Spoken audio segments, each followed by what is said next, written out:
మెఫీబోషేతు జీవితం నుంచి 8 ఆత్మీయ పాఠాలు. ఎవరు ఈ మెఫీబోషేతు అంటే? ఎవరంటే ఈయన యోనాతాను కొడుకు. ఎవరు యోనాతాను అంటే మొదటి రాజు ఇశ్రాయేలు రాజు అయిన సౌలు గారి కుమారుడు. అయితే ఇప్పుడు ఈ మెఫీబోషేతు సౌలు మహారాజు గారు మనవడు, అంటే కుమారుడు బిడ్డ. అయితే ఈ దావీదుకి మెఫీబోషేతుకి ఏమిటి సంబంధం అంటే, దావీదు గారు సమూయేలు గారికి అల్లుడు.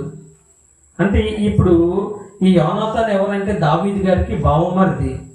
అంటే ఇప్పుడు మెఫీబోషేతు దావీదు గారికి ఏమవుతాడంటే మేనల్లుడు అవుతాడు. ఎంత రిలేషన్ అంటే ఇంత రక్త సంబంధం వీరి మధ్యన ఉంది. కాబట్టి ఎందుకు మరి దావీదు గారు ఈ విషయంలో మెఫీబోషేతుని ఎందుకు పిలిపించాడు? ఆయన మెఫీబోషేతు అని ఆయన ఏ విధంగా దావీదు మహారాజుకి లోబడి జీవించాడు? సో ఇలాంటివి కొన్ని విషయాలు ఈరోజు మనం నేర్చుకుందాం. మెఫీబోషేతు జీవితం నుంచి చాలా మంచి విషయాలు. మొదటిగా ఈ విషయాలు మనం ఆలోచిస్తే, దేవుని కృప అర్హతపై కాదు కానీ నిబంధనపై ఆధారపడి ఉంటుందంట.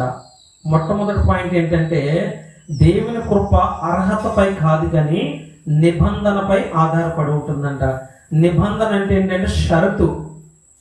ఎవరైతే ఆయన నిబంధనను అనుసరించి నడుచుకుంటారో వారికి దేవుని కృప ఎల్లప్పుడూ ఉంటుంది అని చెప్తూ ఉన్నాడు ఇక్కడ. అయితే ఇక్కడ ఒకసారి మనము 2వ సమూయేలు గ్రంథం 9వ అధ్యాయం నుంచి 1 నుంచి 7 వచనాలు ఒకసారి మనం చదువుకుంటే, జాగ్రత్తగా వినండి, మీరు జాగ్రత్తగా బైబిల్ చూడండి. యోనాతానును బట్టి నేను ఉపకారం చూపుటకు సౌలు కుటుంబంలో ఎవడైనా కలడా అని దావీదు అడిగెను. సౌలు కుటుంబమునకు సేవకుడగు షేబాయను ఒకడుండగా వారు అతనిని దావీదు వద్దకు పిలవనంపిరి. రాజు షేబావు నీవే గదా అని అడిగాడు. అడగగా అతడు నీ దాసుడైన నేను షేబాను అనెను. రాజు యెహోవా నాకు దయ చూపినట్లుగా నేను ఉపకారం చేయుటకు సౌలు కుటుంబంలో ఎవడైనా ఒకడు శేషించి ఉన్నాడా అనగా మిగిలి ఉన్నాడా అని అతనిని అడుగగా షేబా యోనాతానుకు కుంటి కాళ్ళు గల కుమారుడు ఒకడు ఉన్నాడని రాజుతో మనవి చేసెను. అతడు ఎక్కడ ఉన్నాడని రాజు అడగగా షేబా చెత్తగించుము, అతడు లోదేబారులో అమ్మీయేలు కుమారుడగు మాకీరు ఇంటనున్నాడని రాజుతో అనెను. అప్పుడు రాజు అయిన దావీదు మనుషులను పంపి లోదేబారులోనున్న అమ్మీయేలు కుమారుడగు మాకీరు ఇంట నుండి అతన్ని రప్పించెను. సౌలు కుమారుడైన యోనాతానుకు పుట్టిన మెఫీబోషేతు దావీదు వద్దకు వచ్చి సాగిలపడి నమస్కారం చేయగా దావీదు మెఫీబోషేతు అని అతను పిలిచినప్పుడు అతడు చిత్తము నీ దాసుడనైన నేనున్నానెను. అందుకు దావీదు నీవు భయపడవద్దు, నీ తండ్రి అయిన యోనాతాను నిమిత్తము నిజముగా నేను నీకు ఉపకారం చూపి నీ పితరుడైన సౌలు భూమి అంతయు నీకు మరల ఇప్పింతును.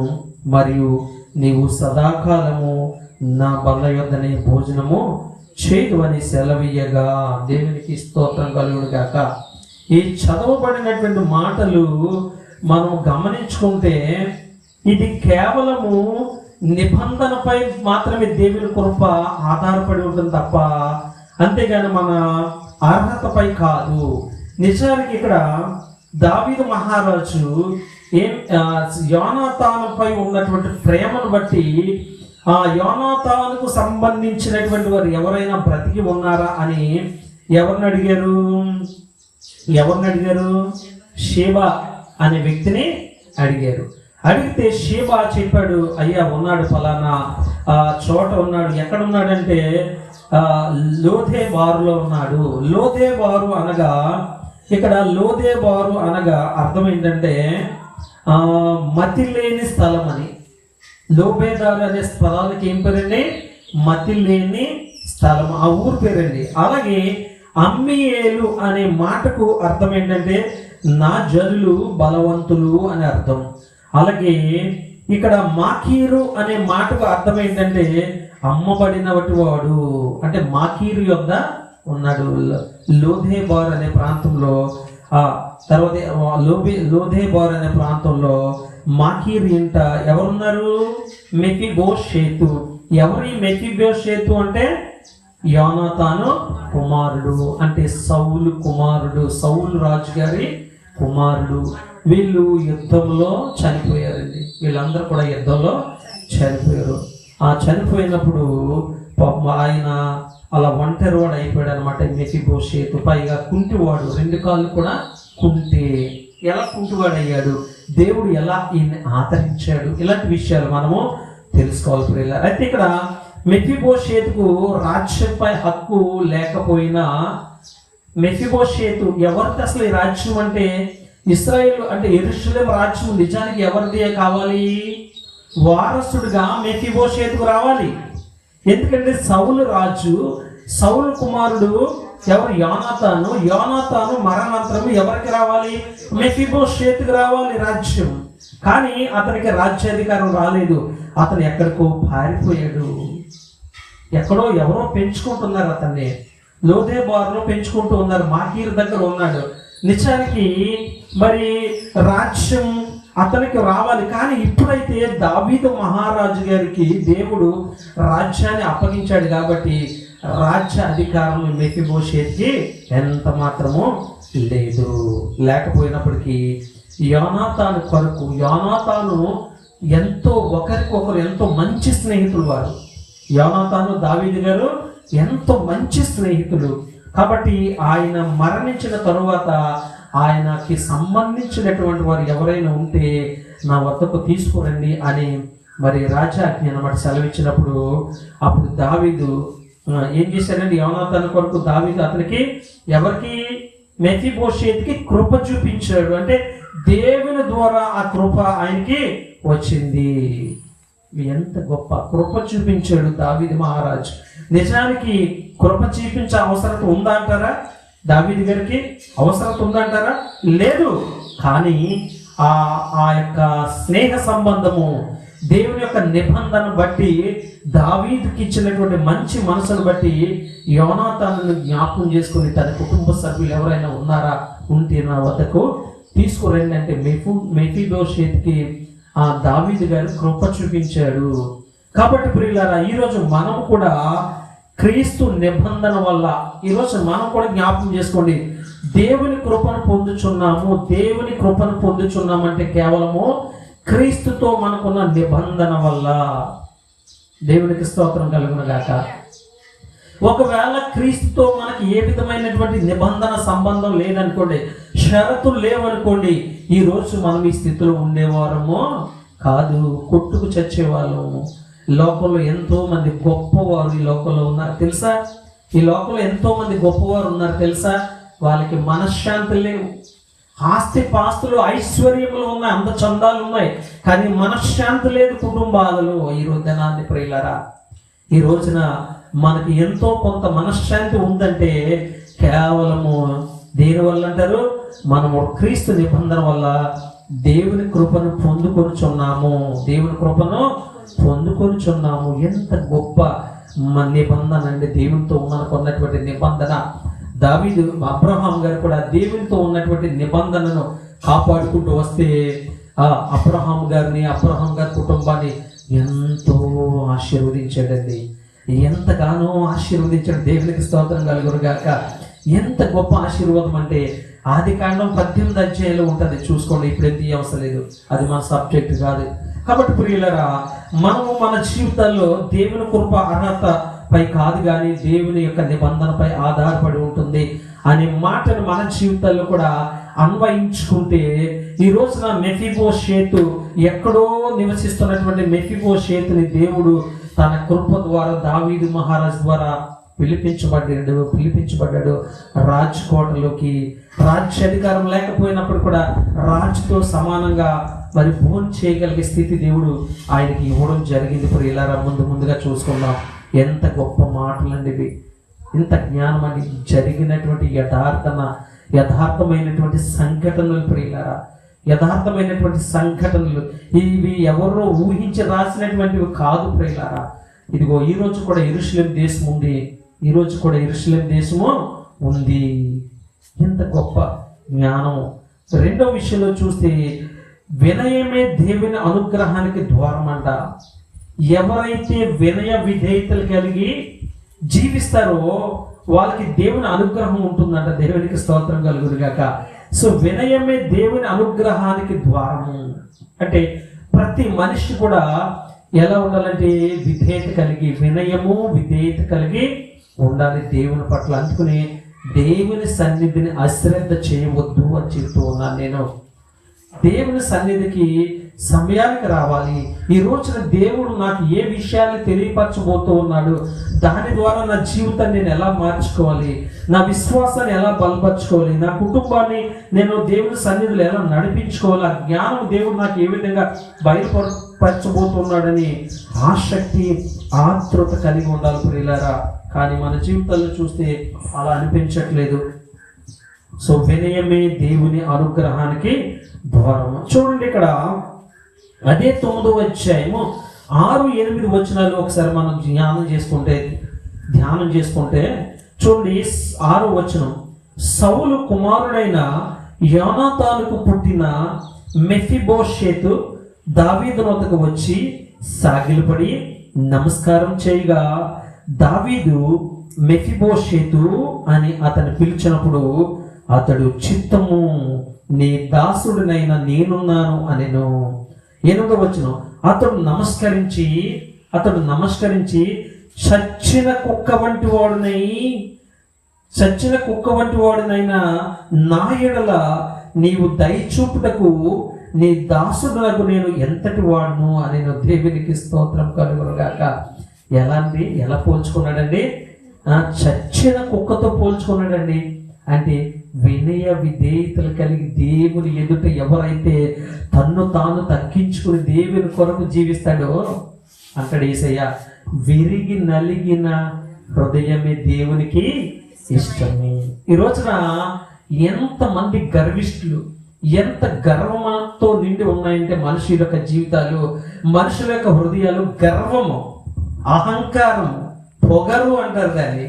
కానీ ఇలాంటి పొగరు, అహంకారము, తర్వాత గర్వము అనే మనస్సు కలిగి ఉంటే పరిస్థితులు ఎలా ఉంటాయి తెలుసా?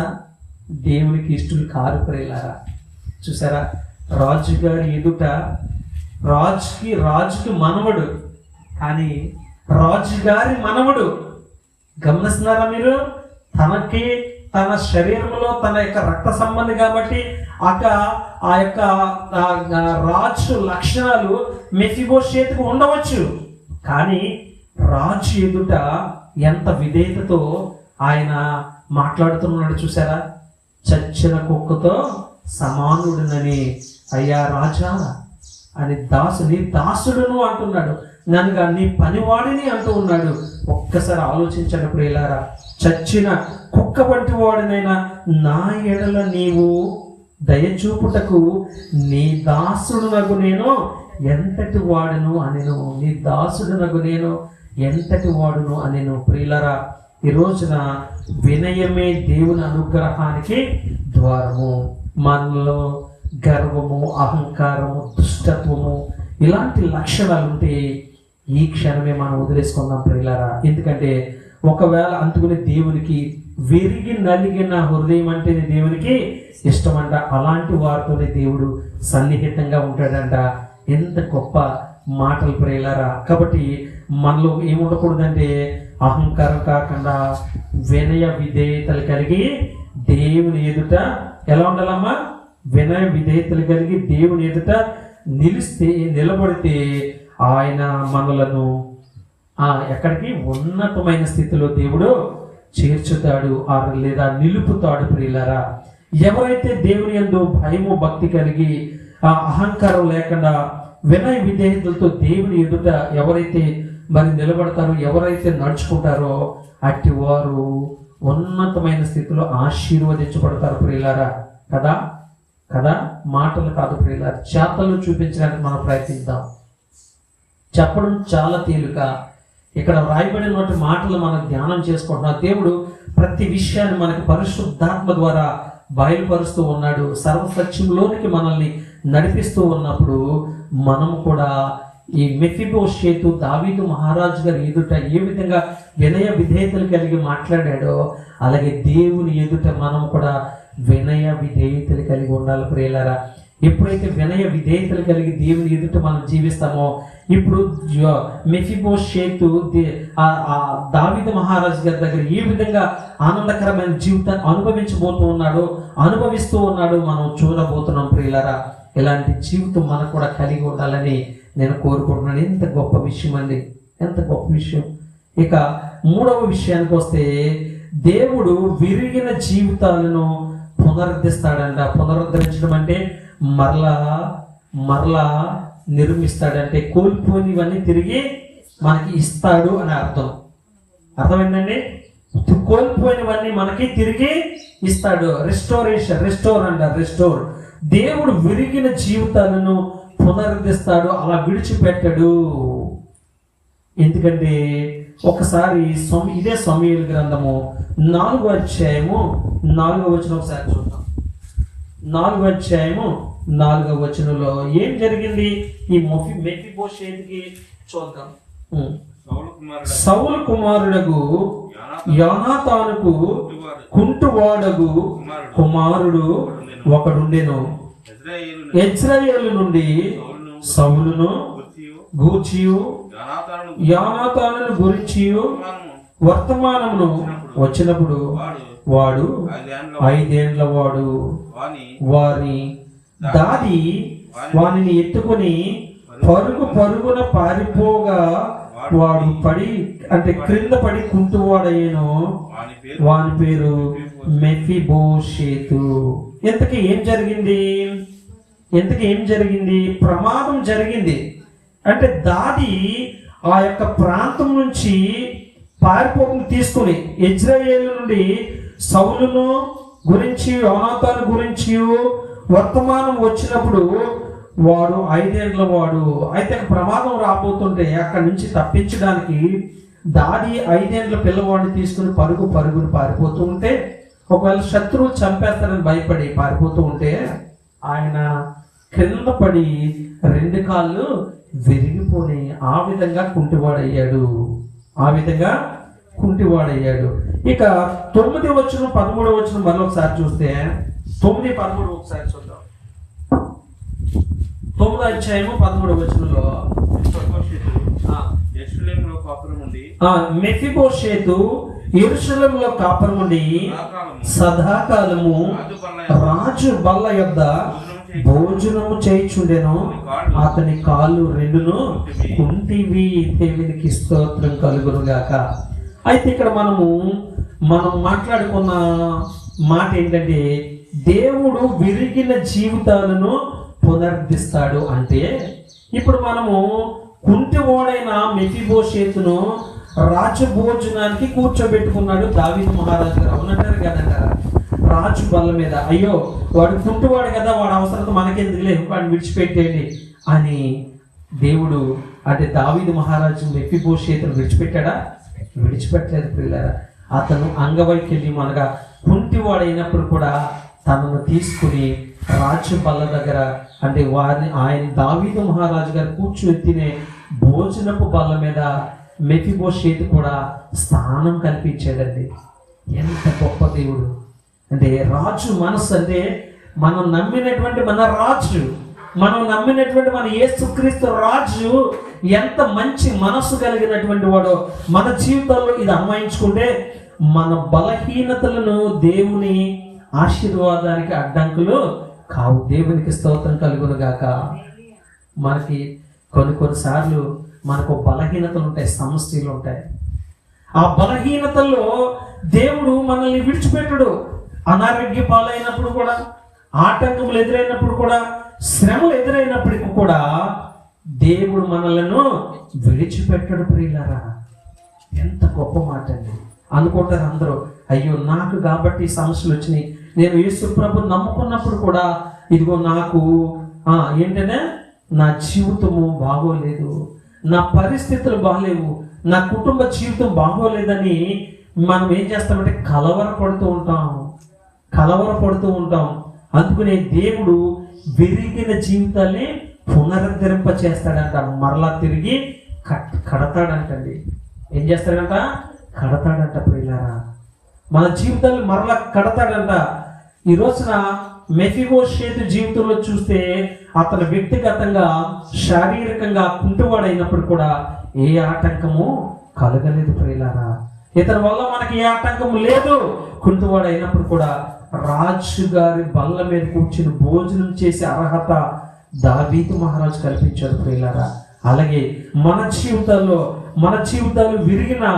నలిగినప్పుడు కూడా మన జీవితాలు మరలా పునరుద్ధరింప చేస్తాడు. మరలా మన జీవితాన్ని కట్టగలిగే శక్తివంతుడు యేసుక్రీస్తు. దేవునికి స్తోత్రం కలుగునుగాక. కాబట్టి మనము ఎన్ని సమస్యలు, ఎన్ని బలహీనతలు ఉన్నప్పుడు కూడా విశ్వాసాన్ని కోల్పోకూడదు. ప్రియులారా, ఇప్పుడు మనం పౌలు గారి యొక్క జీవితం చూస్తే ఆయనకి ఎన్నో శ్రమలు. ఆయన ఒకసారి ఆయన చావు కొట్టేసి ఊరు బయట కుక్కను పడేశారు.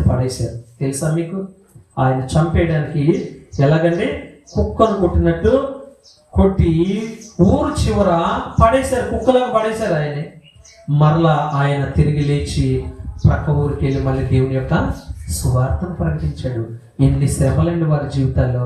ఆది అపోస్తుల యొక్క జీవిత చరిత్ర చదివితే ఎన్ని శ్రమలండి. ఆ శ్రమలన్నిటిని భరించగలిగినటువంటి గొప్ప విశ్వాసులు ఆ శ్రమలన్నీ భరించారు. కానీ వారి జీవితాలు మరలా దేవుడు కట్టాడా, విడిచిపెట్టేశాడా? పునరుద్ధరించాడు. ప్రియులారా, అలాగే మన జీవితాలు కూడా, మన కుటుంబాలు కూడా దేవుడు మరలా పునరుద్ధరింప చేయగల శక్తివంతుడు మన యేసయ్య. అందుకనే విరిగిన జీవితాలను మరలా పునరుద్ధరింప చేసే గొప్ప శక్తిగల దేవుడు ఆయన. కాబట్టి ఆయన యందు మనం విశ్వాస విధేయత కలిగి జీవించాలని ఈ మాట ద్వారా మనం తెలుసుకోబోతున్నాం. ప్రియులారా, అలాగే రాజు పిలుపు జీవితాన్ని మార్చివేసిందంట. అవునంటారు కాదంటారా? రాజుగారి యొక్క పిలుపు జీవితాన్ని మార్చివేస్తూ ఉంది.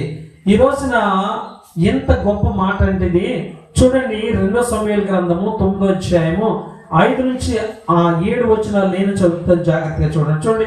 మెఫీబోషేతు గురించి రాజుగారు ఆయన పిలిచినప్పుడు ఆయన జీవితం ఎలా మార్చివేయబడిందో చూడండి. ఈ మాటను మన జీవితాల్లో కూడా అన్వయించుకుందాం. అప్పుడు రాజైన దావీదు మనుషులను పంపి లోదేబారులో నున్న అమ్మీయేలు కుమారుడగు మాకీరు ఇంట నుండి అతన్ని రప్పించెను. సౌలు కుమారుడైన యోనాతానుకు పుట్టిన మెఫీబోషేతు దావీదు వద్దకు వచ్చి సాగిలపడి నమస్కారం చేయగా దావీదు మెఫీబోషేతు అని అతను పిలిచినప్పుడు అతడు చిత్తము నీ దాసుడైన నేనున్నానెను. అందుకు దావీదు, నీవు భయపడవద్దు, నీ తండ్రి అయిన యోనాతాను నిమిత్తము నిజముగా నేను నీకు ఉపకారం చూపి నీ పితరుడైన సౌలు భూమి అంతయు నీకు మరలా ఇప్పిత్తును, మరియు నీవు సదాకాలం నా బల్ల యొద్దనే భోజనము చేయదువని సెలవీయగా. ఎంత గొప్ప మాటలండి. రాజు పిలుపు మెఫీబోషేతుకి ఎంత ఆశీర్వాదకరంగా మారిపోయిందో చూసండి.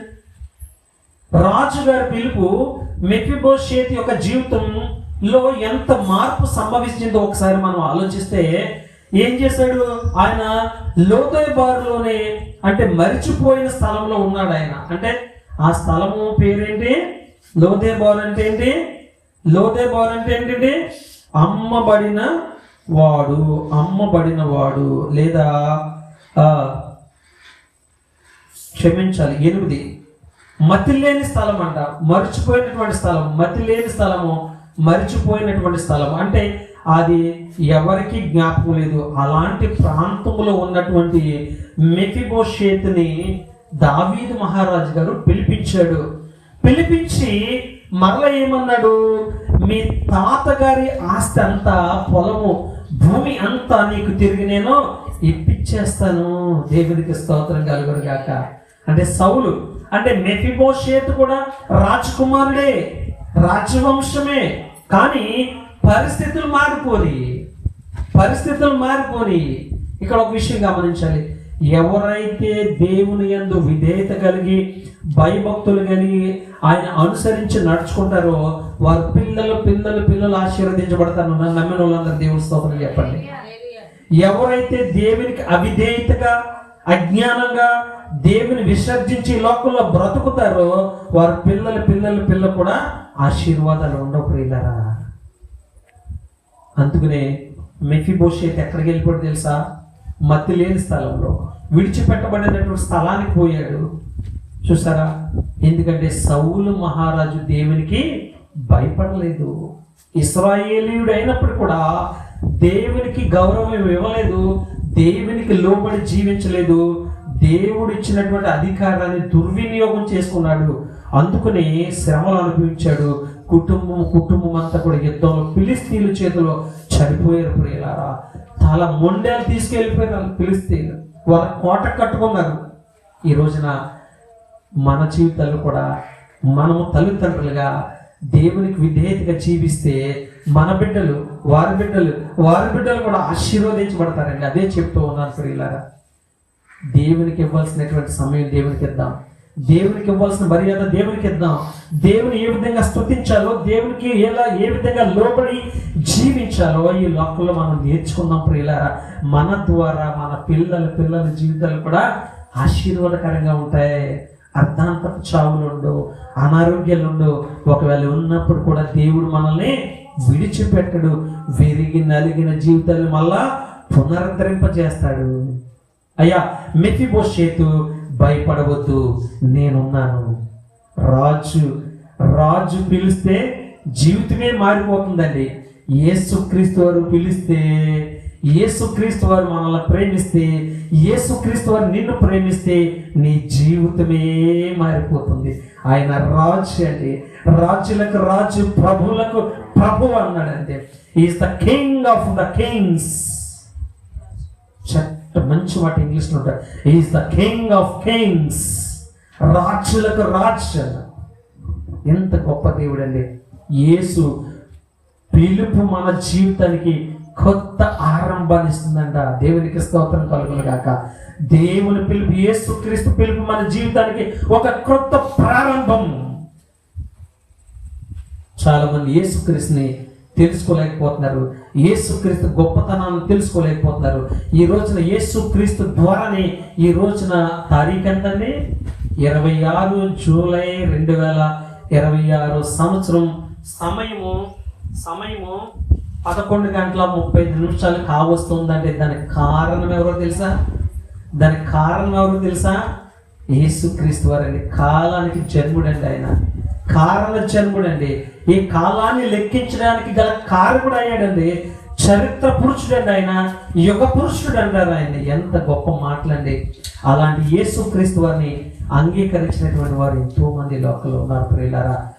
అందుకనే ఆయన పిలుపు మన జీవితాన్ని మార్చివేస్తుందంట, క్రొత్త ఆరంభాన్ని ఇస్తుందంట.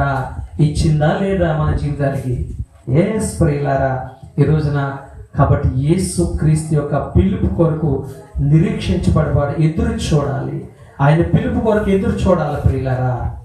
ఎంత గొప్ప పిలుపు అండి, ఎంత గొప్ప. ఎందుకంటే యేసుక్రీస్తు మనకి రక్షకుడు, యేసుక్రీస్తు మనకి రక్షకుడు. ఆయన మన పోషకుడు, ఆయన మన విమోచకుడు, సజీవుడు. దేవునికి స్తోత్రం కలుగును గాక. మన ప్రతి అవసరతను తీర్చగల శక్తివంతుడు మనము నమ్మని యేసయ్య. కాబట్టి మనము రాజు పిలిస్తే జీవితాన్ని మార్చివేస్తుందంట. దావీదు మహారాజు మెఫీబోషేతును పిలిచాడు. పిలిచి తనని విడిచిపెట్టాడా? నీ ఆస్తి అంతా తిరిగి నీకు నేను ఇప్పిస్తాను. సదాకాలము నా బల్ల మీద నీకు భోజనము సిద్ధపరిచాను, ఆనందంగా తిను. రాజకోటలో ఏముంటాయండి? రాజకోటలో అంగరంగ వైభవం, ఆ జీవితం అద్భుతం. లేనివంటూ ఉంటాయండి రాజకోటలో? ఉండవండి. ఈ రోజున దేవుని సన్నిధి రాజ్యం ప్రియులారా. ఈ సంఘమే దేవుని రాజ్యము. ఈ రాజ్యంలో మనం ఉన్నాం కాబట్టి ఏ కోదవయు మన జీవితంలో ఉండదు. నమ్మిన వాళ్ళందరూ దేవునికి స్తోత్రం చెప్తాం. అమ్మాయి ఎంత గొప్ప దేవుడు అండి ప్రియులారా. ఎస్, క్రీస్తు రాజ్యంలో మనం ఉన్నాం. ఇదిగో మెఫీబోషేత్కి ఏ విధంగా దావీదు మహారాజు అన్ని సమకూర్చి ఇస్తూ ఉన్నాడో, సదాకాలం రాజుగారు బల్ల మీద ఏ విధంగా భోంచేయాలని ఆజ్ఞాపించాడో, తన ఆస్తి తనకు తిరిగి ఏ విధంగా ఇప్పిస్తానన్నాడో, దేవుడు మన విషయాల్లో కూడా అంత గొప్ప కార్యాలు చేయబోతూ ఉన్నాడు ప్రియులారా. దేవుని పిలుపుకు లోబడి ఎవరైతే జీవిస్తారో, వెలిగి నలిగిన హృదయంతో ఎవరైతే జీవిస్తారో వారి జీవితాలు హెచ్చించబడతాయి, ఆశీర్వదించబడతాయి ప్రియులారా. కాబట్టి మనము దేవుని యొక్క పిలుపుకు లోబడి జీవించాలి. ఎందుకంటే మెఫీబోషేతు ఏ విధంగా దావీదు మహారాజు గారి పిలుపుకు లోబడి జీవించాడో మరికొన్ని విషయాలు తెలుసుకోబోతున్నాం ప్రియులారా. ఎంత ఆశీర్వదించబడ్డాడో, ఎంత గొప్పగా ఆశీర్వదించబడ్డాడో మనం తెలుసుకోబోతున్నాం. ఇక 5వ మాట చూస్తే, దేవుని సన్నిధిలో అందరూ సమానులే. ఏంటంట? దేవుని సన్నిధిలో అందరూ సమానులే. అంటే చాలా మంది సంఘాల్లో ఉద్యోగం చేస్తున్న వారిని ఒకలాగా, ఉద్యోగం చేయనటువంటి వారిని ఒకలా చూస్తారని విన్నాను నేను. దశమ భాగం ఇచ్చేవారిని ఒకలాగా, దశమ భాగము ఇవ్వనటువంటి వారిని ఒకలా చూస్తారని స్వయంగా నా చెవులతో కూడా విన్నాను. కానీ నిజానికి అది మనుషులు కల్పించినటువంటి పద్ధతులు, దైవోపదేశములు. అంటే దేవుడే చెప్పినట్లుగా చూపిస్తారు ప్రియులారా. అలాంటివి మనము నమ్మొద్దు. అయితే ఇక్కడ దేవుని సన్నిధిలో అందరూ సమానులే. ఎవరైతే రక్షణ పొందుకున్నారో వారందరూ కూడా సమానులే. ఉన్నవాడు, ధనికుడు, పేదవాడు, దరిద్రుడు, దీనుడనేమీ లేదు. దేవుని సంఘంలో అందరూ సమానులే. ఎందుకంటే మనందరూ కూడా ఎవరము? రాజకుమారులము, కుమార్తెలము. దేవునికి స్తోత్రం కలుగును గాక. రాజుగారు కోటలో భేదాలు ఉంటాయండి, రాజు కుటుంబంలో ఉంటాయా? ఉండవు. అలాగే దేవుని సంఘం అనగా దేవుని రాజ్యంలో అందరూ all are equal. There is no difference between rich and poor and whatever it may. అది ఏది ఏమైనప్పుడు కూడా అందరూ కూడా సమానులే. ఒకరు ఎక్కువ కాదు, ఒకరు తక్కువ కాదు. చూడండి 9:11 ఏం చెప్తున్నాడు? 9:11 ఏం చెప్తున్నాడు చూడండి. సమానులు అంటే ఇక్కడ 9:11 ఏం చెప్తున్నాడు చూడండి. నా ఏలిన వాడగు రాజు తన దాసునికి ఇచ్చిన యాజ్ఞ అంతటి చొప్పున నీ దాసుడనైన నేను చేసేదనని షేబా రాజుతో చెప్పాను. కాగా మెఫీబోషేతు రాజకుమారులలో ఒకడైనట్టుగా రాజు బల్ల వద్దనే భోజనం చేయుచుండెను. దేవునికి స్తోత్రం కలుగును గాక. ఆ మాట అండర్లైన్ చేసుకోండి. ఇప్పుడు చెప్పండి ఆ మాట. ఎవరైనా ఇదే వేరే సంఘాల్లోకి వెళ్ళి టౌన్లో చెప్తే వాళ్ళకి పడిపోద్ది, వాళ్ళకి వచ్చే ఆదాయం పడిపోద్ది. కార్లు, ప్రయాణాలు, లగ్జరీ లైఫ్ ఉండదు ప్రియులారా. ఎందుకంటే అందరూ సమానులు అంటే ఒప్పుకోరు. వాళ్ళు కాలేజీలు చదువుతారు అక్కడ. సరే, అవి వ్యక్తిగత విషయాలు మనకు అనవసరం. ఇక్కడ గొప్ప విషయం ఏంటంటే, కాగా మెఫీబోషేతు రాజకుమారులలో ఒకడైనట్టుగా కలిసిపోయాడా లేదా? సమానుడైపోయాడా లేదా? కుంటువాడే. కానీ దేవుడు విడిచిపెట్టాడా? పునరుద్ధరించాడు ఆయన జీవితాన్ని. ఎంత ఆశీర్వదించబోతున్నాడో. ఇదిగో దేవుని సరే చూడండి, అక్కడ రాజుగారి ఇంట్లోకి వెళ్ళిపోయాడు, వారందరితో సమానుడైపోయాడు. రాజుగారు కుటుంబంలో కూర్చుని చక్కగా భోజనం చేస్తూ ఉన్నాడు ప్రియులారా. చక్కగా ఏం చేస్తున్నాడు? భోజనం చేస్తూ ఉన్నాడు. హెచ్చు తగ్గులు ఏమైనా ఉన్నాయా? అక్కడ హెచ్చు తగ్గులు ఏమైనా ఉన్నాయా? లేవు. సమానం అయిపోయాడు. ఒక కుటుంబంలో ఒకడు అయిపోయాడు, ఒక సభ్యుడు అయిపోయాడు, సమానుడు అయిపోయాడు. చక్కగా వారితో కలిసి భోజనం చేస్తూ ఉన్నాడు ప్రియులారా. ప్రతిదినము. ఇప్పుడు చూడండి, మెఫీబోషేతు రాజకుమారుల దావీదు వల్ల యొక్క భోజనం చేస్తూ వస్తూ ఉన్నాడు. అయితే ఇప్పుడు మన జీవితంలో ఈ మాటను అన్వయించుకుంటే దేవుని కుటుంబంలో ప్రతి విశ్వాసికి సమానమైన స్థానం ఉందని దేవునికి స్తోత్రం కలుగును గాక. ఒకరు ఎక్కువ ఒకరు తక్కువ అనేది సంఘంలో లేదు. ఈ సంఘం అనగా దేవుని రాజ్యము. ఎక్కడున్నాం మనము? ఎక్కడున్నాం? దేవుని రాజ్యంలో ఉన్నాం మనము. ఈ లోక సంబంధమైనటువంటి రాజ్యంలో లేవు, దేవుని రాజ్యంలో ఉన్నాం. కాబట్టి ఇక్కడ అందరూ సమానులే. గొప్పవారు లేరు, సామంతులు లేరు, ధనిక వారు లేరు, పేదవారు అనగా లేదు, దరిద్రులు అన్న లేదు. అందరూ సమానమే దేవుని దృష్టిలో ప్రియులరా. కానీ అది గమనించుకోండి అని చెప్తూ ఉన్నా నేను. గమనించుకోండి. అందరూ సమానమే, ఎవరు ఎక్కువ కాదు ప్రియులరా. ఒకరికి ఒకరు వందనాలు చెప్పుకోవచ్చు. మనం ఏం చేయాలండి? దేవునికి లోబడి జీవించాలి, ఒకరిని ఒకరు ప్రేమించాలి, ఒకరిని ఒకరు గౌరవించుకోవాలి, ఒకరిని ఒకరు సన్మానించుకోవాలి, ఒకరి కొరకు ఒకరు ప్రార్థన చేసుకోవాలి. ఇవి దేవుని చిత్తమై ఉంది ప్రభువా, దేవుని చిత్తమై ఉంది మనందరికి, విశ్వాసానికి. కాబట్టి ప్రియులారా, దేవుని విషయంలో మనము అందరూ సమానులమై ఆయన యొక్క రాజ్యం కొరకు మనము నిరీక్షించాలి.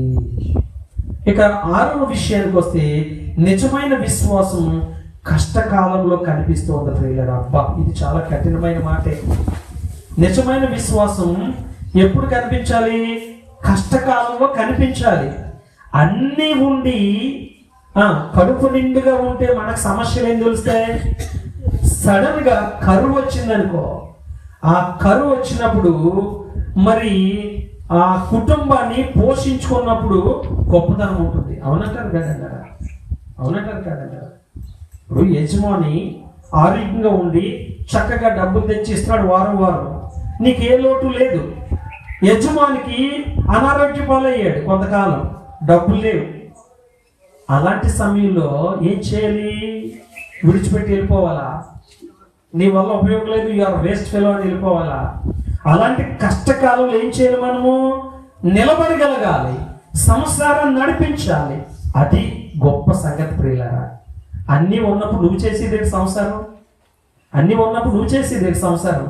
నువ్వు ఉండేదేంటి? నువ్వు నడిపించేదేంటి? కష్టకాలం, కష్ట పరిస్థితులు వచ్చినప్పుడు సంసారం నడిపించగలిగినటువంటి స్త్రీ కానీ భర్త కానీ, అది నిజమైనటువంటి సంసార జీవితం ప్రియులారా.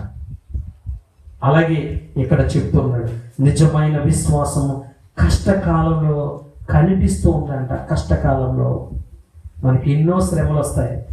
ఆ శ్రమలన్నీ కూడా తట్టుకోగల శక్తి మనకు ఉండాలి. దేవునిపై విశ్వాసం ఉండాలి. దేవుని విడిచిపెట్టకూడదు. కష్టాలు నాకే వస్తున్నాయి ఏంటి అనుకోకూడదు ప్రియులారా, అనుకోకూడదు. కష్టం వచ్చినా, నష్టం వచ్చినా, బాధ కలిగినా, బిడ్డలకు శ్రమ వచ్చినా, బిడ్డలు అనారోగ్య పాలైనా, బిడ్డల్ని కొన్నిసార్లు కోల్పోయినా దేవుణ్ణి విడిచిపెట్టకూడదు ప్రియులారా. దేవుని విశ్వాసాన్ని విడిచిపెట్టకూడదు. కష్టకాలంలో దేవుని విడిచిపెట్టకూడదు. చూడండి, మెఫీబోషేతు విషయంలో చూద్దాం. 19వ అధ్యాయం, 2 సమూయేలు గ్రంథం 19వ అధ్యాయము 24 నుంచి 30 వచనాలు ఒకసారి చూద్దాం. 24 నుంచి 30 వచనాలు నేను చదువుతున్నాను, జాగ్రత్తగా చూడండి.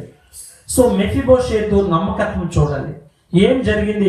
ఇక ఒక అద్భుతమైనటువంటి సంఘటన జరిగింది. ఏంటంటే, దావీదు మహారాజు కుమారుడు అబ్సలోము సైన్యంతో తిరుగుబాటు చేసి దావీదు మహారాజును చంపడానికి ప్రయత్నించాడు. ఒక అజ్ఞాని సలహా ఇచ్చి చూడవరా, ఒక అజ్ఞాని సలహా ద్వారా తండ్రినే చంపాలనుకున్నాడు, రాజ్యాధికారం చేజిక్కించుకోవాలనుకున్నాడు. తండ్రిని చంపాలని ప్రయత్నించినప్పుడు దావీదు మహారాజు ఈ విషయం తెలుసుకుని కొంతమంది తన సైన్యంతో, కొంతమంది తన ప్రజలతో అడవిలోకి పారిపోయినటువంటి సందర్భంలో ఏం జరిగిందో ఈ సన్నివేశం చూద్దాం పిల్లలు. ఎందుకంటే ఇది చాలా మంచి విషయం.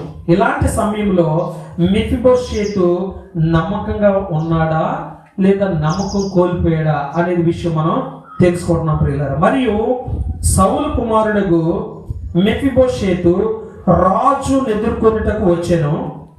రాజు పారిపోయిన దినము మొదలుకొని అతడు సుఖముగా తిరిగి వచ్చి నాటి వరకు అతడు కాళ్ళు కడుగుకొనకయు, గడ్డము కత్తిరించుకొనకయు, బట్టలు ఉతుకొనకయు నుండెను. 3 విషయాలు ఏంటవి?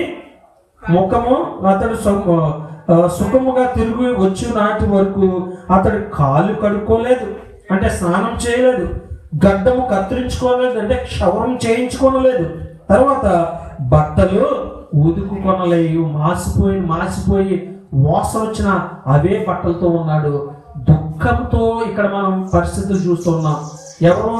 మెఫీబోషేతు, దావీదు మహారాజుకి, అంటే అడవిలోకి పారిపోయినటువంటి దావీదు మహారాజు గారు తిరిగి వస్తాడని ఆయన కొరకు ఎదురు చూస్తూ ఏమీ తినకుండా, ఏమీ స్నానం చేయకుండా, గడ్డం గీసుకోకుండా, కొత్త బట్టలు వేసుకోకుండా, బట్టలు మార్చుకోకుండా అలా ఎదురు చూస్తూనే ఉన్నాడు యజమాని కొరకు. కష్టాలు వచ్చినాయి ప్రియులారా. చూడండి, రాజును ఎదుర్కొన్నటకై అతడు యెరూషలేమునకు రాగా, వచ్చేసాడు రాజుగారు, కోటకు వచ్చేసాడు యెరూషలేం దేశానికి. వెంటనే మెఫీబోషేతు ఆయన ఎదుర్కొనడానికి వెళ్ళాడు. మెఫీబోషేతు, దావీదు మహారాజు అడుగుతున్నాడు, మెఫీబోషేతు రాజుగారు అడుగుతున్నాడు, చూడండి, నీవు నాతో కూడా రాలేకపోతేవేమి, నాతో ఎందుకు రాలేదు నీవు అని అతను అడిగాను. అందుకు అతడు, నా ఏలినవాడా రాజా, నీ దాసుడనైన నేను కుంటివాడును గనుక గాడిద మీద గంత కట్టించి ఎక్కి రాజుతో కూడా వెళ్ళిపోదునని నేను అనుకోనగా, నేను కుంటోను కదయ్యా, గాడిద మీద గంత కట్టి షేబా అని అతను నా కోసం వచ్చి గంత కట్టి నన్ను దాని మీద కూర్చోబెట్టి మరి నన్ను సాగనంపుతాడేమని నేను ఎదురు చూశానయ్యా, కుంటోడు కదా, నాకు నేను చేసుకోగలనా అని. చూడండి, దావీదు మహారాజు కుంటోడని విడిచిపెట్టలే, అడుగుతూ ఉన్నాడు. చూడండి ఎంత గొప్ప విషయం. ఈరోజు దేవుడు మనల్ని కూడా అడగబోతున్నాడు ప్రియులారా. నేను చేసిన మేలుకు నువ్వు ఇదేనా నాకు చేసినటువంటి న్యాయం, నువ్వు చేసినటువంటి ఇదేనా నీ సాక్ష్యం నా పట్ల అని అడగబోతున్నాడు. ఇదిగో నువ్వు సమాధానం చెప్పగలిగే స్థితిలో ఉండాలి ప్రియులారా. అయితే ఏం జరిగింది చూద్దాం. రాజుతో కూడా వెళ్ళిపోతున్నాను నేను అనుకోనగా నా పనివాడు నన్ను మోసం చేశాను. ఎవడు పనివాడు? షేబా తన దాసుడు అయిపోయాడు. షేబా నన్ను మోసం చేశాను. షేబా నీ దాసుడైన నన్ను గూర్చి నా ఏలిన వాడువు రాజు నీతో అబద్ధమాడాను. రాజుగారితో అబద్ధమాడాడంట. ఏం అబద్ధం ఆడాడో చెప్తాను. చూడు ఎంత మోసము. యజమాని మీద అబద్ధం చెప్పాడు రాజుగారికి. ఎవరు? మెఫీబోషేతు షేబా యొక్క అధికారి. షేబా మెఫీబోషేతుకి పనివాడు, దాసుడు, ఆయనకు లోబడి జీవించాలి. తన అధికారి మీదే దావీదు మహారాజుకి పితరులు చెప్పాడు, అబద్ధం చెప్పాడండి. ఇలాంటి సమస్యలు మన జీవితాలు ఎదురవుతాయి ప్రియులారా. మనం మంచిగా ఉన్న మనం చెడ్డవాడని ముద్ర వేస్తుంది లోకం. మన బంధువులే మన మీద ముద్ర వేస్తుంది లోకం ప్రియులారా. చాలా జాగ్రత్తగా ఉండాలి. నమ్మకంగా దేవునికి లోబడి జీవించాలి ప్రియులారా. అప్పుడు ఏం జరిగింది చూద్దాం. అందుకు అతడు నీ దాసుని నేను అనుకుంటూ, ఎక్కడ చదవాలి? 27. చూడండి, షేబా నీ దాసుడైన నన్ను గూర్చి నా ఏలిన వాడువు రాజునకు నీతో అబద్ధమాడిను. అయితే నా ఏలిన వాడువును రాజునవగు నీవు దేవదూత వంటి వాడువా. ఎంత గొప్ప మాట! దేవదూత వంటి వాడువు. నీ దృష్టికి ఏది అనుకూలమో దాన్ని చేయము. అంతకు మించి నేను ఏం చేయలేను రాజా. నాకు అన్న వస్త్రములు ఇచ్చి పెంచి పోషిస్తున్నావు. నీ కుటుంబంలో నన్ను ఒక సభ్యుడిగా ఉంచుకున్నావు. అలాంటిది నీకు నేను మోసం చేస్తానా? నువ్వు దేవదూత వంటి వాడువు, నువ్వు గొప్పవాడువు, రాజు. నువ్వేం చేయాలనుకుంటే అది చెయ్యి, నేను సిద్ధంగా ఉన్నాను అన్నాడు. విధేయత అండి, లోబడటం అదే ప్రియులారా. మనమైతే తిరగబడిపోయి కొట్టేసుకుంటున్నాం ప్రియులారా. ఎంత పాపం చేస్తావు ఒకసారి ఆలోచించండి. నువ్వేం చేస్తావు చెయ్యి అన్నాడు. అప్పుడు ఏమైంది చూద్దాం. రాజు సరిపోయింది, అంతే. అక్కడ వరకు చూద్దాం. అక్కడ వరకే ఏం జరిగింది? అక్కడ ఏం జరిగింది? అది చేయని. ఎందుకంటే రాజుగారిని ఎదిరించే అర్హత ఎవరికి లేదు. ఆయన ఏం చేస్తే అదే. ఆయన దేవుని పరిశుద్ధాత్మ అభిషేకింపబడినటువంటి వాడు, పరిశుద్ధాత్మ పూర్ణుడు. పరిశుద్ధాత్మే ఆయనకి మంచి చెడి ఏదో చెప్పేస్తుంది. అబద్ధమాడిన ఆయన ఎదురు అది నిలవద ప్రియులారా. ఎంత గొప్ప విషయం. తెంగరోడు ఎవరు? షేబా. కానీ మెఫీబోషేతు యథార్థం చెప్పాడు. ఏం జరిగిందో చూద్దాం. మన జీవితాల్లో అన్వయం చేసుకుంటే మెఫీబోషేతు రాజకుమారుల చూద్దాం. చూడండి, ఇక్కడ దావీదు తిరిగి వచ్చే వరకు మెఫీబోషేతు తన దుఃఖాన్ని వ్యక్తపరుస్తూనే ఉన్నాడా లేదా? తన దుఃఖాన్ని వ్యక్తపరుస్తూ ఉన్నాడా లేదా? మార్చిపోయిన గడ్డం, స్నానం లేదు, బట్టలన్నీ మార్చిపోయి చాలా దుర్వాసన వస్తూ ఉండొచ్చు బహుశా. అలాంటి స్థితిలో దావీదు మహారాజుకి ఎదురయ్యి, ఇదిగో నాది కాదు తప్పు, నా దాసుని తప్పు చేశాడు, నేను రాలేకపోయాను రాజా, నీ చిత్తం నువ్వే న్యాయం చేయాలి విడిచిపెట్టినప్పుడు మన జీవితాల్లో కూడా ఏం చేయాలి? దేవుని కుటుంబంలో ప్రతి విశ్వాసకి ఏమిటంటే కష్టకాలాల్లో కూడా ప్రభు పట్ల విశ్వాసాన్ని విడిచిపెట్టకూడదు. దేవునికి స్తోత్రం కలుగును గాక. మెఫీబోషేతు తన యజమాని రాజు ఏ విధంగా మరి ఆ శ్రమలు అనుభవిస్తున్నాడో, అంతకంటే శ్రమలు ఉన్నప్పుడు కూడా ఆయన శ్రమలు తన శ్రమలుగా, కష్టకాలంలో కూడా తన శ్రమ అనుభవించాడు తప్ప రాజుని విడిచిపెట్టి పారిపోలేదు. దావీదు మహారాజుని విడిచిపెట్టి పారిపోలేదు. ఆయన రాక కొరకే ఎదురు చూస్తూ ఉన్నాడు. కష్టకాలంలో కూడా విశ్వాసం కలిగి ఉన్నాడు. పిల్లరా, ఈ రోజు మనము జీవితంలో ఈ విషయాన్ని, ఈ సంఘటనను అన్వయించుకుంటే కష్టకాలంలో మన యేసుక్రీస్తు వారిని మనము విడిచిపెట్టకూడదు. ఆయనే న్యాయకర్త, ఆయనే న్యాయం తీర్చేవాడు, ఆయనే సమాధానం ఇచ్చేవాడు, తప్పక న్యాయం చేసే దేవుడు. ప్రియులారా, ఆయన కొరకు నువ్వు యథార్థంగా ఎదురు చూస్తే, కష్టకాలంలో కూడా విశ్వాసం కలిగి ప్రార్థించగలిగే శక్తి నీలో ఉంటే, దేవుడు నిన్ను కూడా ఇదిగో మెఫీబోషేతుని ఏ విధంగా క్షమించాడు దావీదు మహారాజు, అదే విధంగా దేవుడు మనలను కూడా క్షమిస్తాడు. ప్రియులారా, ఒక్కొక్క ఆనిముత్యంలాంటి మాటలండి. ఇంకొక మాట, అపవాదాలు వచ్చిన దేవుడు సత్యాన్ని వెల్లడిస్తాడంట. అపవాదాలు వచ్చిన దేవుడు సత్యాన్ని వెల్లడిస్తాడు. సత్యం మాత్రమే బయలుపడుతుంది. మనపై వేసిన నిందలు నిలవవు. ఎప్పుడు నువ్వు నిజమైనటువంటి విశ్వాసం అయితే, నేనే గనక నిజమైన దాసునైతే గనక సత్యము ఇప్పటికీ కూడా మరుగుపడదు. ప్రియులారా, నిజం అనేది నిలకడ మీద తేలుతున్నట్టు లోక సమితి, అవునా కదా? నిజము నిలకడ మీద తెలుస్తుంది, వెంటనే తెలియదు. అప్పటి వరకు మనం నిరీక్షించాలి, ఎదురు చూడాలి, నీ యథార్థతను బయలుపరచుకోవాలి. మనపై వేసిన నింద అది అలా ఉండదు. ప్రియులారా, సత్యం ఒక దినాన్ని బయలుపడుతుందంట. ఇక్కడ జరిగిన సందర్భం చూస్తే 16 సమూయేలు 16 అధ్యాయంలో సమూయేలు గ్రంథము 2వ సమూయేలు గ్రంథము 16 అధ్యాయము 1-4 చూడండి. ఏం జరిగిందో చూడండి. పాపం ఇక్కడ మెఫీబోషేతు విషయంలో ఏం జరిగిందో చూడండి. 16 అధ్యాయము 4 వచనం. షీబా దావీదును మోసగించాడంటే, ఏ విధంగా షీబా మోసగించాడంటే, మెఫీబోషేతు మీద అబద్ధం ఆడాడు. అబద్ధం ద్వారా మోసగించబడ్డాడు దావీదు గారు. చూడండి, దావీదు కొండ శిఖరం అవతల కొంచెము దూరమున వెళ్ళిన తర్వాత మెఫీబోషేతు సేవకుడైన షీబా గంతలు కట్టిన 2 గాడిదలను తీసుకొని వచ్చాను. గంతలు అంటే ఏం తీసుకొచ్చాడు? వాటి మీద 200 రొట్టెలను, 100 ద్రాక్ష గెలలను, 100 అంజూరపు అడలను, ద్రాక్షారసపు తిత్తు 1 వాటి మీద వేసి ఉండెను. రాజు ఇవి ఎందుకు తెచ్చితువని షీబాను అడగగా, షీబా గాడిదలు రాజు ఇంటి వారు ఎక్కుటకును, రొట్టెలను అంజూరపు అడలను పనివారు తినుటకును, ద్రాక్షారసము అరణ్యమందు అలసట నొందిన వారు త్రాగుటకును తెచ్చెదనగా, రాజు ఇదిగో అడుగుతున్నాడు. చూడండి, నీ యజమానుని కుమారుడు ఎక్కడ ఉన్నాడని అడిగాను.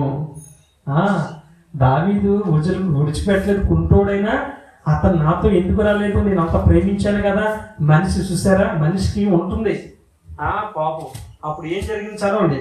రాజు నీ యజమానుని కుమారుడు ఎక్కడున్నాడని అడిగాను. అందుకు షీబా, చిత్తగించుము, ఈవేళ ఇశ్రాయేలీయులు తన తండ్రి రాజ్యమును తనకు తిరిగి ఇప్పించరు అనుకొని అతడు యెరూషలేములో నిలిచి ఉన్నాడని. ఎంత మోసం మాట అండి. తనకి ఇస్తానని అన్నాడు కదా, నీ ఆస్తి నీకు ఇస్తానన్నాడు కదా, నీ తండ్రి ఆస్తి నీకు ఇప్పించదని అన్నాడు కదా, అది ఇస్తారని మీరు ఆ యెరూషలేము దేశంలో ఉన్నాడు అన్నాడు. ఎంత అబద్ధం అండి, ఎంత అబద్ధం. ప్రియులారా, నిజం నిలకడ మీద తెలుస్తుంది నిజం. అందుకు రాజు మెఫీబోషేతునకు, ఇప్పుడు చూడండి రాజుగారు ఎంత ఆవేశపడిపోయాడు చూడండి, మాటకి రాజుగారు ఎంత ఆవేశపడ్డాడు చూడండి. అందుకు రాజు మెఫీబోషేతునకు కలిగినదంతయు నీదే అని అతనితో చెప్పాను. ఏంటి? మెఫీబోషేతు ఆస్తి కూడా నీకు ఇచ్చేస్తున్నాను, ఆడికి ఇవ్వను, ఇంకా ఎందుకంటే నువ్వు నా కోసం ఇంత కష్టపడి వచ్చి ఇవన్నీ తెచ్చావు, అతను కనీసం నన్ను చూడడానికి కూడా రాలేదని కోపం వచ్చేసింది రాజుకి. ఎంత మోసపు మాట. శివ చెప్పగా, శివ నా ఏలినవాడ రాజా, నీ దృష్టి యందు నేను అనుగ్రహం పొందుదును గాక, నేను నీకు నమస్కారం చేయించున్నాను. నేను ఎంత ఆనందం ఇచ్చేస్తానంటే, అలాగే అలాగే రాజా, నీ అనుగ్రహం పొందుకున్నాను రాజా అన్నాడు. అంతే. అబద్ధం ఆడాడు. అబద్ధం నిలుస్తుందా? నిలవదు, ఎన్నటికీ నిలవదు. ఇక 19వ అధ్యాయంకి వచ్చేద్దాం. 24, 25, 26 నుంచి 30 వరకు చదువుకొని వెళ్ళిపోదాం త్వరగా. సమయం అవుతుంది త్వరగా. 19వ అధ్యాయంకి వచ్చింది. 24 నుంచి 30 వరకు ఏం జరిగిందో చదువుకుంటూ వెళ్ళిపోతాం.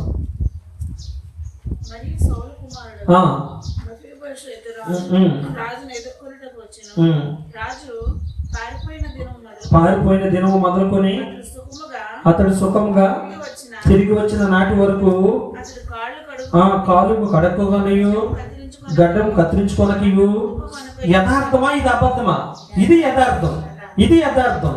చూసారా, యథార్థం ఎన్నటికి కూడా మరుగున పడదు ప్రియులారా. సత్యం ఎన్నటికి కూడా మరుగుపడదు. సత్యం ఎప్పటికి కూడా సత్యమే, అబద్ధము ఎప్పటికీ అబద్ధమే. అబద్ధాన్ని నిజం చేయాలన్న అబద్ధం ఎన్నటికి సత్యం కాదు. సత్యాన్ని మరుగున చేయాలి అబద్ధంగా చెప్పాలన్న సత్యం ఎన్నటికి కూడా అబద్ధము కాదు ప్రియులారా. కాబట్టి ఇక్కడ ఆయన పరిస్థితి ఏంటంటే, బట్టలు ఉదుకు కొనక నుండి రాజును ఎదుర్కొన్నటకై అతడు యెరూషలేమునకు రాగా, రాజు మెఫీబోషెతు నీవు నాతో కూడా రాకపోతేమని అతను అడిగాను. అందుకు అతడు, నా ఏలినవాడా రాజా, నీ దాసుడునైన నేను కుంటివాడును గనక గాడిద మీద గంత కట్టించి ఎక్కి రాజుతో కూడా వెళ్ళబోదునని నేను అనుకొనగా నా పనివారు నన్ను మోసం చేశాను. నాది యథార్థం చెప్తున్నాడు రాజు ముందు, యథార్థం చెప్తున్నాడు. అదే శివ ఇంత పని చేశాడయ్యా అని. శివాని దాసుడు అయిన నన్ను గూర్చి, నా ఏలిన వాడువు రాజులకు నీతో అబద్ధమాడాను. అయితే నా ఏలిన వాడువును రాజువునగు నీవు దేవదూత వంటి వాడువు, నీ దృష్టికి ఏది అనుకూలం అది చేయము. నా తండ్రి ఇంటి వారందరూ నా ఏలిన వాడువు రాజువునగు నీ దృష్టికి మృతుల వంటి వారై ఉండగా, నీవు నీ బల్ల యొక్క భోజనం చేయవారు నీ దాసుడినైనా నన్ను చేర్చితివి. కాబట్టి ఇకను రాజు అయిన నీకు మొరపెట్టుటకు నాకేం న్యాయమని అనగా, మొత్తం చెప్తున్నాడు జరిగిందంతా.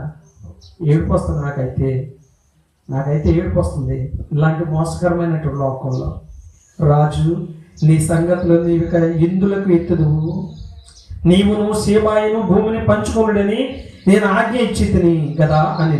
అందుకు మెఫీబోషెతు, నా ఏలినవాడవు నీవు నీ నగరికి తిరిగి క్షేమంగా వచ్చి ఉన్నావు గనుక అది అతడు అంతయు తీసుకొని వచ్చును. అయ్యా రాజా, నన్ను పెంచి పోషిస్తున్న నీవు క్షేమంగా తిరిగి వచ్చావు, నాకు అది చాలు జీవితానికి. నాకు ఆస్తి వద్దు, పాస్తి ఏం వద్దు. ఇదిగో నీతో అబద్ధం ఆడాడు కదా శివ, అతనికి ఇచ్చేయి, నాకు వద్దు అన్నాడు. ఎంత గొప్ప దేవుడు అండి, ఎంత గొప్ప మనసు అండి. విరిగి నలిగిన హృదయం దేవునికి ఇష్టం. యథార్థంగా మాట్లాడుతున్నాడు. నాకు రాజా నాకు వద్దు అని చెప్పాడండి. ఎంత గొప్ప మాట్లాడుతుంది. మన జీవితంలో అబద్ధం చెప్పిన చివరికి మెఫీబోషెతు నిజాయితీ బయటపడిందా లేదా? ఎస్. మనల్ని ఎంతమంది మోసపరచాలన్నా దేవుడు మనకు తోడై ఉన్నప్పుడు ఎవరు మనల్ని మోసపరచలేదు ప్రియరా. ఇదిగో దేవునికి విరోధమైన ఏ ఆయుధమో వర్ధిల్లదు. దేవుని సన్నిధి నీతో ఉండగా నీ చుట్టూ దేవుడు కంచె వేస్తాడు, దేవదూతల్ని చుట్టూ ఉంచుతాడు. ఆయన దక్షిణహస్తం నీపై ఉంటుంది కాబట్టి నేను ఎవరు కదిలించలేడు ప్రియులారా. మన జీవితంలో సత్యంగా ఉంటే దేవుడు మనకు న్యాయం చేస్తాడు. పరిస్థితులు బట్టి అబద్ధం ఆడకండి. అది ప్రమాదమైన, నష్టమైన, కష్టమైన, దయచేసి అబద్ధాలు ఆడకండి. పరిస్థితులు బట్టి అబద్ధాలు ఆడకండి. పరిస్థితులు బట్టి మెఫీబోషెతు యథార్థం చెప్పాడా, అబద్ధం చెప్పాడా? యథార్థం చెప్పాడు కాబట్టి ఆయన రాజ్యంలో స్థిరుడైపోయాడు. ఆయన ఏ విధమైనటువంటి భయం లేదు ప్రియులారా. కాబట్టి ప్రభువే మన గొప్ప స్వాస్యం, ఆస్తి. ఎన్నో మాట ఏంటి తెలుసా? ప్రభువే మనకి గొప్ప స్వాస్యం, ఆస్తి. ఆయన మనకి ఉండగా, మనలో ఆయన ఉండగా మనకి ఏ విధమైన కొరతలు ఉన్న ప్రియుల ఆస్తి పాస్తులతో పని లేదు. సారేపదని విధవరాలు కుండలో నూనె, బుడ్డిలో నూనె తరగలేదు, కుండలో పిండి తరగలేదు. నా ఆస్తి నాకు వద్దు, నాకు రావాల్సింది తనది తనకే ఇచ్చేయి రాజా, నువ్వు క్షేమంగా వచ్చావు, అది చాలు నాకు అన్నాడు. ధన్యుడైపోయాను, నా యేసయ్య నా జీవితంలో చాలు, నాకు ఆస్తి పాస్తులు వద్దు, ఇవి నేను తీసుకువెళ్ళలేను, నాతో రావు, ఇవి శాశ్వతం కాదు అని మన జీవితాలకి అన్వయించుకోవాలి ప్రియులారా. ఆస్తి కన్నా ఏం కావాలి? ఆస్తి కన్నా ప్రభు సన్నిధి గొప్పదని మనం గుర్తించాలి. ఆస్తి కన్నా ప్రభు సన్నిధి గొప్పదని మనము గుర్తించాలి. అప్పుడే నిజమైనటువంటి సాక్షిని లోకంలో కలిగి ఉంటాం ప్రియులారా. అందుకని కుంటివాడైన మెఫీబోషేతు, సౌలు మహారాజు మనవుడు యోనాతాను కుమారుడైనటువంటి మెఫీబోషేతు దేవుని యొక్క అంటే దావీదు మహారాజు గారి కోటలో రాజకుమారులతో కలిపి రాజవిందులో తింటూ ఆనందిస్తూ ఆనందకరమైన జీవితాన్ని అనుభవిస్తున్నాడు పిల్లలు. ఎందుకంటే రాజే తనకు తోడే ఉండగా తనకి ఏ భయమో లేదు, ఆస్తిపాస్తులతో పని లేదు. యేసుక్రీస్తు మన జీవితంలో మనలో ఉంటే ఏ విధమైన చింత లేకుండా ఆనందంగా బ్రతుకుతాం ప్రియులారా. ఈ 8 ఆత్మీయ పాఠాలను మీ జీవితంలో భద్రపరచుకొని మరలా జ్ఞాపకం చేసుకోండి, మరలా వినండి. యూట్యూబ్లో ఇవి అప్లోడ్ చేస్తున్నాను ప్రతి వారము. ఇప్పటివరకు మిస్ అయ్యాం, ఎక్కడి నుంచి ప్రతి వారం రికార్డ్ చేసి యూట్యూబ్లో పెడుతున్నాను. మీకు అవసరమైతే మరలా వినండి, అనేక మందికి చేరవేయండి. ఈ విధంగా దేవుని యొక్క పనిలో పాలిభాగస్తులుగా కాండి. దేవుడు మిమ్మల్ని బహుగా దీవించి ఆశీర్వదించును గాక. తన పరిశుద్ధ మాటలతో మనందరినీ కూడా స్థిరమైన విశ్వాసాలు నడిపించాలని కోరుకుంటూ ఈ నా మాటలు ముగిస్తున్నాను. దేవుడు తన పరిశుద్ధ మాటలు దీవించి ఆశీర్వదించును గాక. ఆమేన్.